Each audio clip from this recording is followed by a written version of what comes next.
अस्सलाम वालेकुम and welcome back to my channel. कैसे हैं आप सब? उम्मीद है कि आप सब खैरियत से होंगे। हाँ जी, तो हर जगह स्मॉग ही स्मॉग है। ये पिंडी में तो सीरियसली उस दिन इतनी स्मॉग थी, सामने की बिल्डिंग्स जो हैं बिल्कुल धुंधली सी नज़र आ रही थी।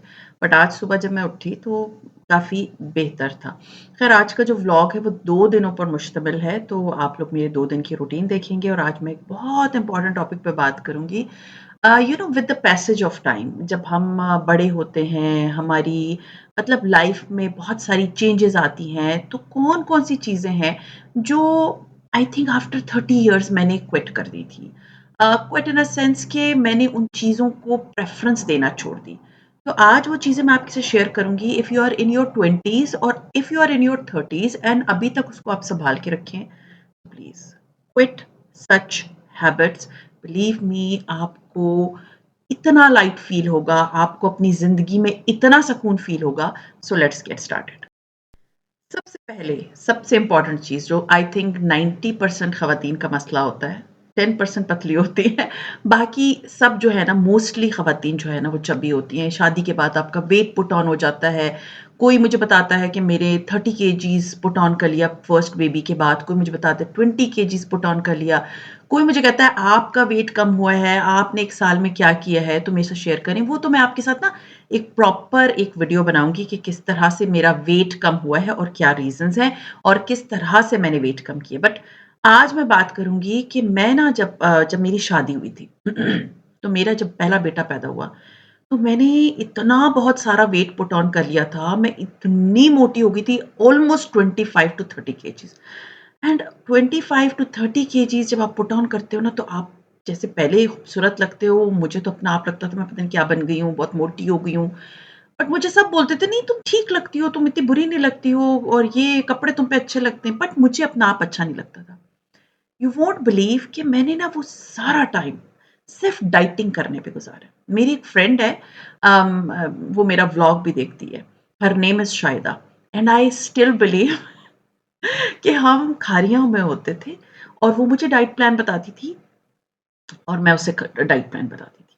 बस हमारा और ज़िंदगी में कोई और काम नहीं था। हम सिर्फ़ एक-दूसरे को डाइट प्लान्स बताते थे। कभी सूप डाइट होती थी, कभी कैबेज सूप डाइट जो बड़ा चली थी।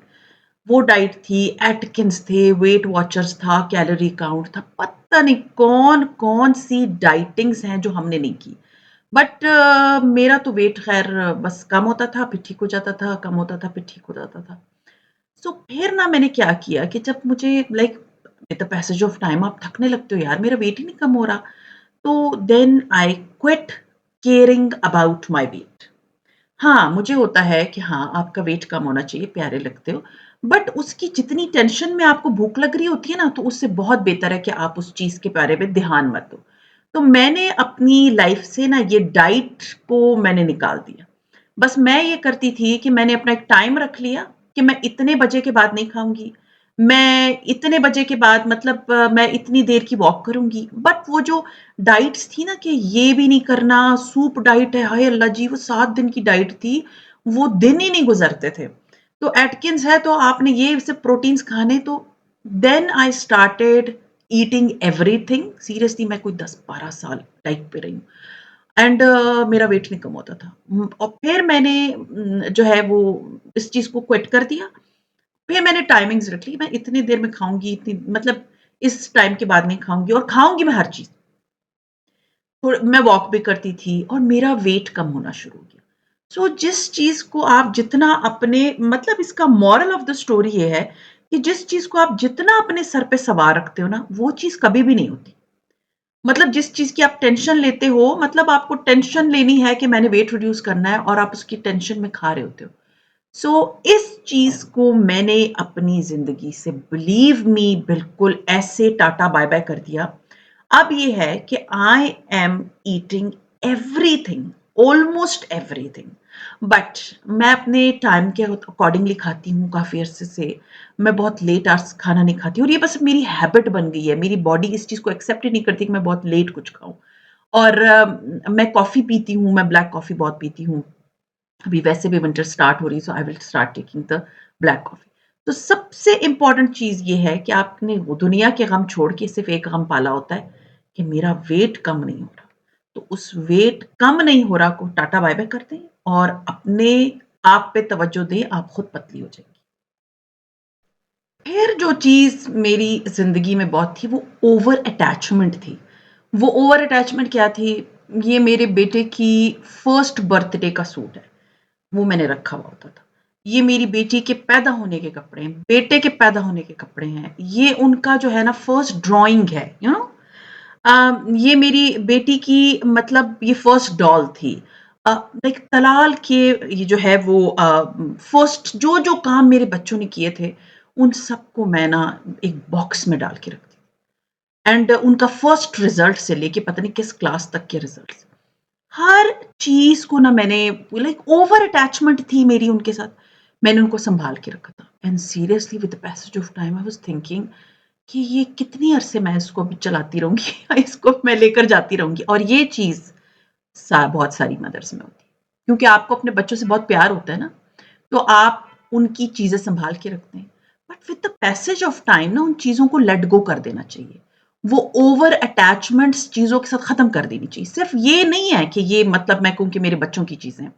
मेरी ओवर अटैचमेंट बहुत सारी ऐसी चीज़ों की, ये मेरी शादी का है, ये मेरी मतलब एंगेजमेंट की है और ये मतलब वो जो पुरानी यादें थी ना, वो सारी चीज़ें मुझे होता था इंसानों से होता है सब कुछ।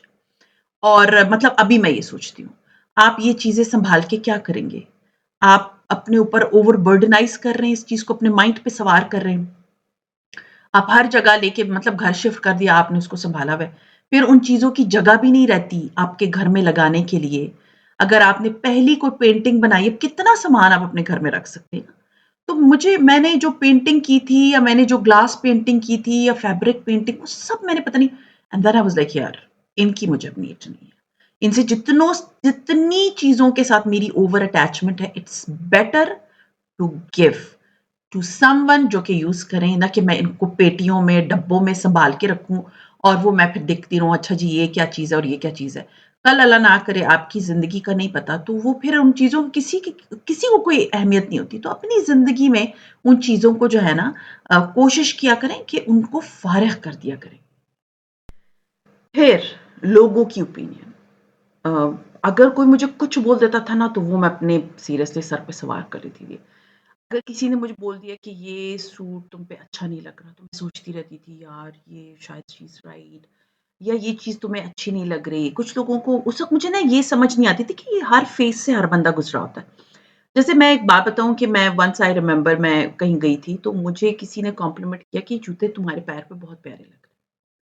और उस उन दिनों में ड्राइनेस थी, मेरे पैर थोड़े-से जो है ना वो मतलब ड्राई हुए हुए थे। तो जो दूसरी औरत है उसने फ़ौरन कहा, "इतने ड्राई पैर हैं, तुम कुछ नहीं लगा रही।"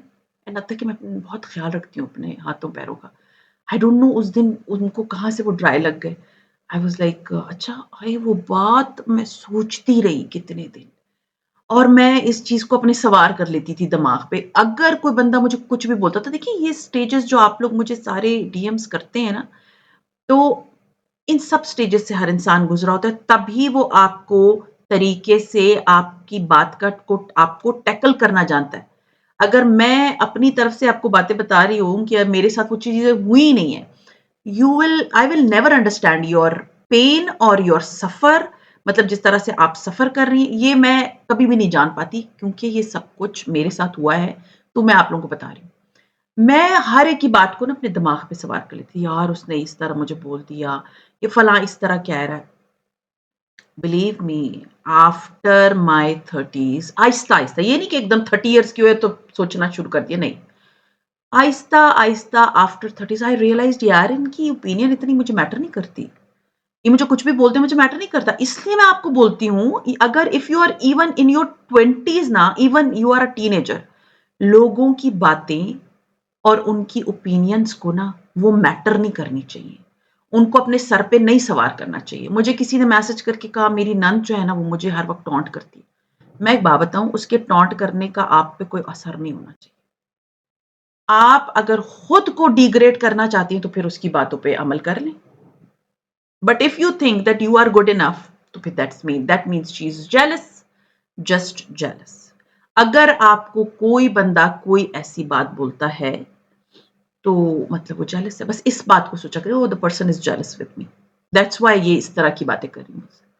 सो लोगों की बातों को इतनी वेटेज देना मैंने बंद कर दी आफ्टर ग्रेजुअली आफ्टर 30s कि जी ये इतनी इम्पोर्टेंट नहीं है बंदी कि मैं इसकी बात को अपने सर पे सवार करूँ क्योंकि ये मेरी ज़िंदगी में कोई मैटर ही नहीं करती, इतनी इम्पोर्टेंट ही नहीं है।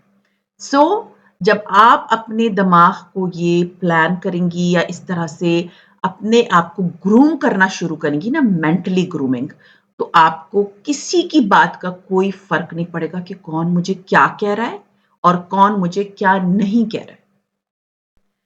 फिर जो एक चीज जो अभी मैं उस पर बहुत शुक्र अदा करती हूँ, like following the trends. Like her fashion को फॉलो नहीं करना चाहिए, आपको हर फैशन सूट नहीं करता। आपकी फिजिक, आपके कॉम्प्लेक्शन, आपकी मतलब हाइट, उसके हिसाब से हर फैशन आपको मतलब कोई भी ट्रेंड हो सकता है, वो घर की सेटिंग भी हो सकती है, वो कोई फैशन भी हो सकता है, वो आपको सूट नहीं करता। तो इस चीज़ को समझना चाहिए कि हर ट्रेंड आपके लिए नहीं होता, बट उसको समझने के लिए बहुत टाइम चाहिए होता है। कुछ लोग होते हैं, जैसे एक मैं नॉर्मल बात करती हूँ, हाँ, कुछ चीज़ें ऐसी होती हैं जो फॉरएवर होती हैं। तो मैं आपको एक बात बताऊँ, जैसे बहुत से लोग होते हैं ना, उनको वो उनकी होम एंड डेकोर इस तरह का होता है, मैं उनको मतलब वो उनकी अपनी मर्ज़ी है। लेकिन उनका होम एंड डेकोर किस तरह का होता है कि वो जैसा ही नया कोई सोफ़ा बाज़ार में आता है, वो फ़ौरन खरीद लेते हैं कि जी ये सोफ़ा आजकल ट्रेंड में चल रहा है। बट वो ट्रेंड आफ्टर फ्यू इयर्स और 2 इयर्स, 3 इयर्स या 1 ईयर खत्म हो जाता है। देखिए इतनी बड़ी-बड़ी चीज़ें ना आप डेली बेसिस पे नहीं खरीद सकते।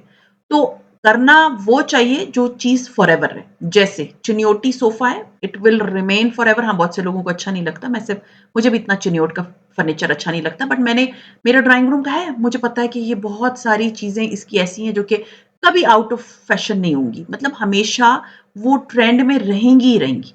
दूसरा, मेरा बहुत पुराने ज़माने वाला फर्नीचर है, जैसे आप लोगों को याद होगा पुराने ज़माने में जो लोगों के घरों के दरवाज़े होते थे, मेरा जो फर्नीचर है वो उस टाइप का मतलब ओल्ड विंटेज मतलब लुक देता है। इसका फैशन कभी ओल्ड नहीं होगा। तो मुझे फिर बाद में समझ आई कि हर फैशन आपके लिए नहीं होता, हर ट्रेंड आपके लिए नहीं होता। चाहे वो आपकी पर्सनैलिटी हो, चाहे वो आपके कपड़ों से ताल्लुक रखता हो या आपके घर से ताल्लुक रखता हो। लेना वो चाहिए जो आपको पता हो कि हाँ जी, ये बहुत लॉन्ग लास्ट करेगा, क्योंकि डेली-डेली आप पूरे घर की ना फर्नीचर नहीं चेंज कर सकते। डेली-डेली आप हाँ, कपड़े तो कर सकते हो लेकिन फर्नीचर वगैरह नहीं कर सकते। सो ट्रेंड्स को ना फॉलो करना मैंने बंद कर दिया। आई वाज़ लाइक नहीं, अगर ये चीज़ मुझे पता है कि 1 साल बाद खत्म हो जानी है। हाँ, लॉन्ग शर्ट्स हैं, इसका फैशन नहीं जाएगा, हमेशा रहती हैं, नी लेंथ, नी से नीचे। हाँ, शॉर्ट शर्ट्स हैं, वो भी मैंने पहनी है, उसमें भी बुरी नहीं लगती थी, बट अभी मैं नहीं सोच सकती कि मैं शॉर्ट शर्ट पहनूँगी, क्योंकि मुझे लगता है वो ट्रेंड था एक, बस वो चल रहा था और चलता है। लेकिन आजकल हर तरह के कपड़े चल रहे हैं, but I prefer to wear long shirts. So trends को फॉलो करना बंद करेंगी ना, तो आपकी ज़िंदगी बहुत आसान हो जाएगी। फाइंडिंग द चीपेस्ट प्राइस, मतलब अभी अगर सेल चल रही है, तो मैं सबसे मतलब ढूँढूँ कि जी ये कपड़े सस्ते हैं, ये मुझे ले लेने चाहिए, सेल लगी है। जब मुझे नहीं ज़रूरत, I don't buy. I literally don't buy. और अभी 11/11 की सेल गुज़री है, मैंने कुछ भी नहीं खरीदा। हाँ, मैंने जो है वो नियर फ्यूचर में आप लोगों के साथ एक बहुत अच्छी जो है वो वेबसाइट की जो है वो हॉल शेयर करूँगी, जो कि मैंने उनसे चीज़ें मँगवाई थी और वो सारी वो चीज़ें जो मुझे ज़रूरत थी। लेकिन मैंने ये नहीं है कि ये बहुत सस्ता मिल रहा है तो मैं खरीद लूँ। मैं आपको बताती हूँ, सफ़ायर पे एक दफ़ा सेल लगी थी, पुरानी बात है। और ये बात है आई थिंक आज से 7-8 साल पुरानी। मैं जॉब कर रही थी और सफ़ायर पे सेल लगी थी। ऑनलाइन मैंने देखा सबसे चीपेस्ट एक शर्ट थी जिसकी प्राइस उस वक़्त ₹10,000 से 75% ऑफ पे था, 2500 की थी। मैंने ऑनलाइन मँगवा ली, that time I was in Quetta. वो शर्ट आ गई, बड़ी फैंसी सी शर्ट थी। वो आ गई और मैं उसको देखती रह गई कि ये क्या मैंने मँगवा लिया। अच्छा, आई वाज़ लाइक ओके फाइन, कभी पहन लूँगी। वो टिश्यू की शर्ट थी। उसपे कहीं डिस्क्रिप्शन नहीं थी। बस क्या, चीपेस्ट है तो मैं ले लूँ। और फिर वो मेरी अलमारी में लटकी रही, उसका बहुत खूबसूरत सा बैग था क्योंकि वो 10,000 वाली शर्ट थी, एंड आखिर में मैंने उसको लटके-लटके किसी को दे दिया। सो उसके बाद मुझे था कि no, never, I will never go for the cheapest price. Second बहुत इम्पोर्टेंट चीज़ थी, मैं मैगज़ीन्स बहुत लेती थी। मुझे बहुत शौक था, मैं शुरू से नॉवेल्स वग़ैरह पढ़ती थी, फिर बच्चों के साथ इतना टाइम नहीं मिलता था नॉवेल पढ़ने का। देन मैं मैगज़ीन्स बहुत लेती थी। मेरे पास इतने मैगज़ीन्स, कुकिंग के मैगज़ीन, होम एंड डेकोर के मैगज़ीन्स, क्योंकि मतलब बच्चे छोटे थे, मैं बस ये बुक रीडिंग करती रहती थी हर वक़्त। एंड देन मैं उनको इतना सँभाल के रखती थी उन सारी मैगज़ीन्स को। अभी तो ख़ैर मेरा नहीं ख़्याल कि कोई मैगज़ीन्स पढ़ता भी होगा, बट मैं आपको एक आदत बता रही हूँ। सीरियसली आफ्टर सम टाइम्स मैंने उस मैगज़ीन्स के बारे में और उनको आहिस्ता-आहिस्ता उन सबको मैंने कहते हैं ना दे दी रद्दी वालों को, और आई वाज़ लाइक यार मैं इनको क्यों सँभाल के कभी एक शहर कभी दूसरे शहर ले लेके फिर रही होती हूँ और इनका मुझे कोई फ़ायदा नहीं है। उनमें कई मैगज़ीन्स ऐसे थे जिसमें मेरी कुकिंग की रेसिपीज़ आई थी। मैं कभी आप लोगों से वो पिक्चर्स शेयर करूँगी जो मेरी कुकिंग की रेसिपीज़ वाली हैं।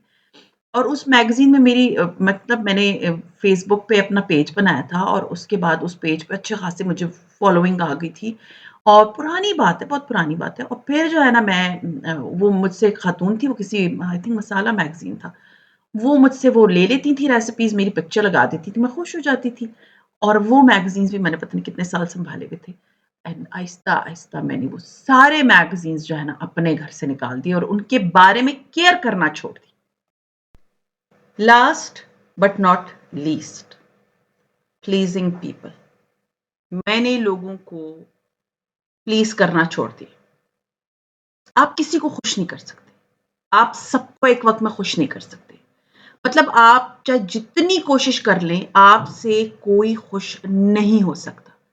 सो बेटर क्या है कि आप उस चीज़ों के बारे में सोचना छोड़ दें जो आपके बस की नहीं है। तो मेरी बस की बात नहीं है कि मैं हर एक को खुश करूँ। तो ये चीज़ मैंने अपनी ज़िंदगी पे इम्प्लीमेंट की और मैंने लोगों को खुश करना छोड़ दिया। मतलब ये कि मैं चाहती भी तो मैं हर एक को खुश नहीं कर सकती थी। So please stop pleasing people.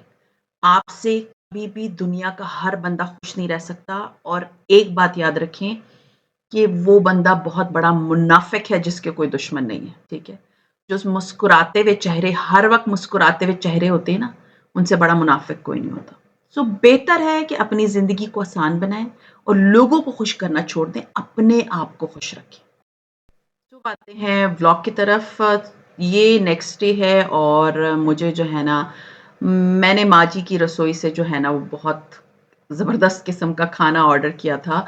आप देख सकते हैं इसमें जो है वो कुंग पाओ चिकन है, चाइनीज़ फूड है, मेरे बच्चों को बहुत अच्छा लगता है। नूडल्स थे, ये नूडल्स स्पाइसी इतने मज़े के नूडल्स थे और ये हैंडमेड है, मतलब ये नूडल्स इन्होंने खुद बनाए हुए।